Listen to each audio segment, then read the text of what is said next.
El mundo tal como lo conocemos podría cambiar por completo en cuestión de segundos. Basta con una sola sacudida para que las calles familiares se conviertan en escombros, los puentes se derrumben y la tierra abra enormes grietas que se tragan todo lo que está encima. En efecto, hay situaciones en las que los seres humanos quedamos totalmente indefensos. Esto se vuelve especialmente evidente cuando enfrentamos grandes catástrofes naturales, y de todas ellas, los terremotos, sin duda, son los más aterradores. Hola a todos. Pero, ¿qué tan cierta es esta idea? Cuando el suelo literalmente se desmorona bajo nuestros pies, ¿qué puede hacer una criatura tan frágil como el ser humano? Bienvenidos, esto es Pangea. Pero antes de comenzar, no olviden suscribirse al canal. Tenemos un montón de contenido fascinante que no querrán perderse. ¡Vamos allá!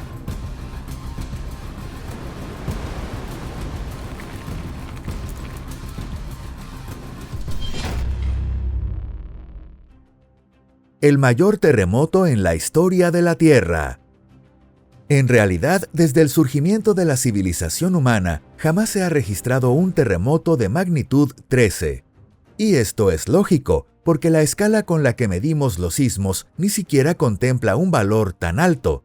Pero ya volveremos a este tema más adelante. Ahora lo que quiero contarles es sobre un terremoto hipotético de una escala tan descomunal que sería como si el planeta entero se diera la vuelta. Si ocurriera un sismo de semejante magnitud, lo más probable es que la civilización humana colapsara por completo. Y si una catástrofe así tuviera lugar, es muy probable que cualquier forma de vida compleja en la Tierra desapareciera también. Solo quedarían las formas más primigenias de protoplasma en el fondo del océano, y desde ahí comenzaría un nuevo ciclo evolutivo en el planeta. En el mejor de los casos, la vida lograría sobrevivir al impacto más brutal jamás registrado, pero seguiría un rumbo evolutivo distinto al de antes del cataclismo. Un ejemplo de algo así ocurrió hace 66 millones de años, cuando un asteroide de 14 kilómetros de diámetro impactó cerca de la costa de lo que hoy es México. En ese lugar se formó el cráter de Chicxulub, que tiene un diámetro de unos 200 kilómetros. Al principio, este cráter tenía una profundidad de 20 kilómetros.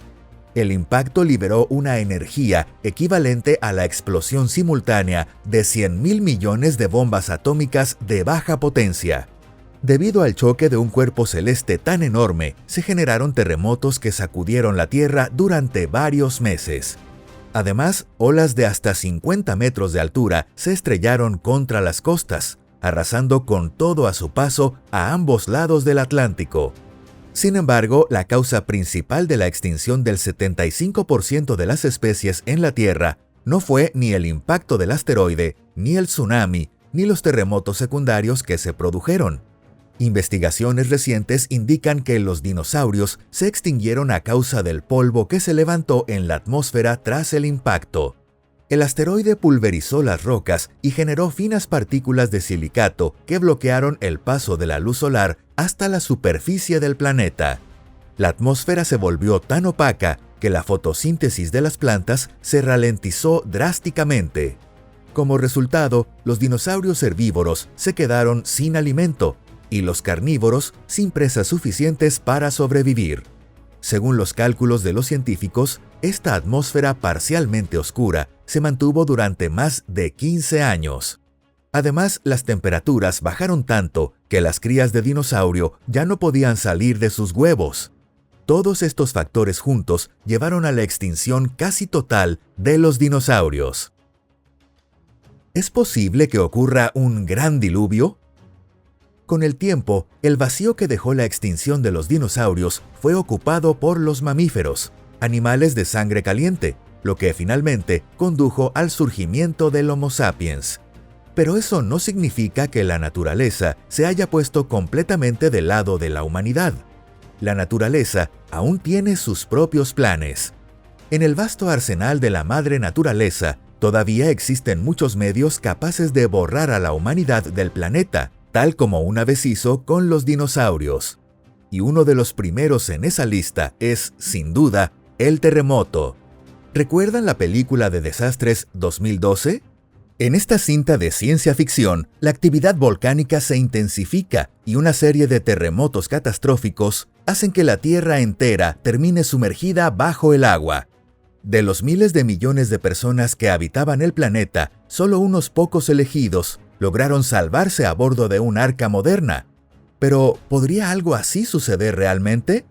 Después de todo, incontables mitos y leyendas de todo el mundo describen diluvios de forma detallada con todo tipo de matices. No parece ser una simple coincidencia.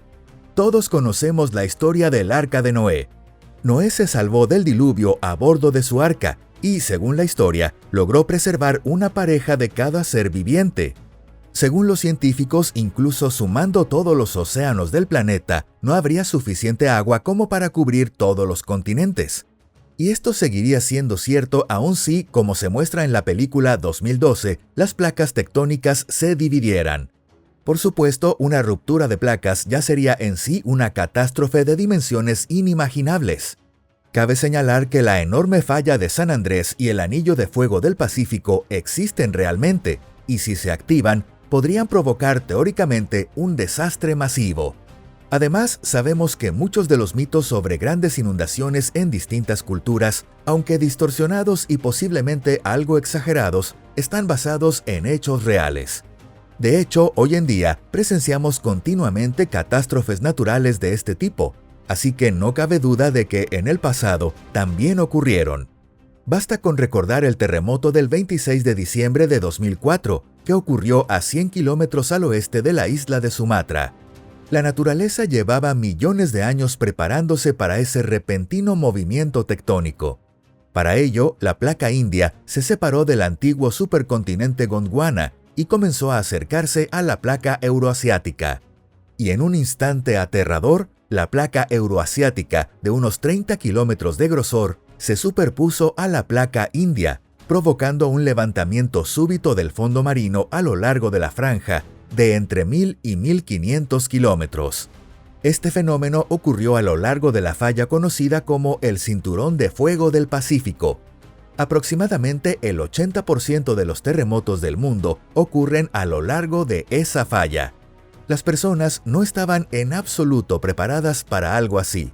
En aquel entonces, ninguna de las comunidades costeras ni los centros turísticos cercanos a la zona sísmica contaban con sistemas de alerta de tsunamis. Por eso, muchas personas que descansaban tranquilamente en la playa no tenían forma de saber que se avecinaba una ola devastadora. Según Tad Murty, expresidente de la Asociación de Tsunamis, la energía de esa ola fue equivalente a 5 megatones de TNT. Para hacerse una idea, esa energía equivale a la explosión de varios cientos de bombas atómicas como la de Hiroshima. El tsunami, que recorrió cientos de kilómetros mientras ganaba velocidad, alcanzó una altura de 15 metros al llegar a aguas poco profundas.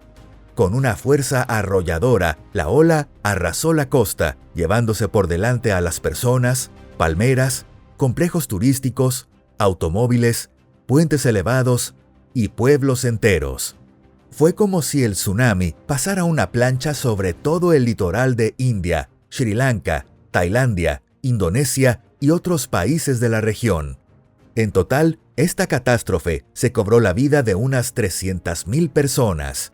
Entonces, ¿es posible resistir una fuerza natural tan brutal como un terremoto? Al fin y al cabo, el ser humano es una criatura extremadamente frágil.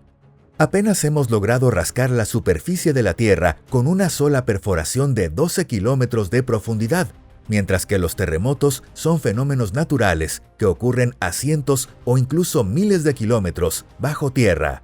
Por supuesto, la humanidad aún no está preparada para hacer frente a fenómenos de tal magnitud, pero al menos podemos reducir el número de víctimas y la escala de los daños. Y justamente en eso trabajan miles de laboratorios y centros de observación, en predecir cuándo y dónde ocurrirá el próximo gran sismo. Pero ni siquiera en los países más avanzados, estos sistemas funcionan siempre como se espera. Un claro ejemplo de ello fue el terremoto ocurrido en Japón el 11 de marzo de 2011. Todos los esfuerzos para evitar los daños resultaron inútiles ese día. A 130 kilómetros al este de la ciudad de Sendai, se produjo un sismo de magnitud 9.0 que desencadenó uno de los tsunamis más devastadores de la historia. El terremoto provocó un desplazamiento de hasta 24 metros en la corteza terrestre bajo el mar. En tan solo 20 minutos, el tsunami generado alcanzó la costa japonesa con olas de hasta 40 metros de altura. Las gigantescas olas penetraron varios kilómetros tierra adentro, dejando una estela de destrucción y profundo dolor. Uno de los daños más graves provocados por el terremoto y el tsunami fue el accidente de la central nuclear de Fukushima Daiichi. Gracias literalmente a un milagro y a la entrega valiente de muchas personas, este accidente no alcanzó la escala del desastre ocurrido el 26 de abril de 1986 en la central de Chernóbil. Sin embargo, la contaminación radioactiva se extendió a regiones situadas a decenas de kilómetros de la planta. Y a pesar de todos los esfuerzos, la zona donde se encuentra la central de Fukushima Daiichi todavía registra niveles elevados de radiación ambiental. ¿Es posible un terremoto de intensidad 13? A la hora de plantear este tipo de preguntas, es importante tener cuidado. Y es que a menudo se confunden los términos técnicos utilizados. La magnitud de un terremoto, por lo general, se expresa en una escala del 1 al 9, y esa es una medida de magnitud, no de intensidad sísmica. Por otro lado, la intensidad sísmica se expresa en una escala de 12 niveles, y varía en función de los daños que provoca. Este sistema puede dar lugar a situaciones contradictorias, como cuando un sismo con baja amplitud causa grandes daños. Un claro ejemplo fue el terremoto ocurrido en Turquía en febrero de 2023.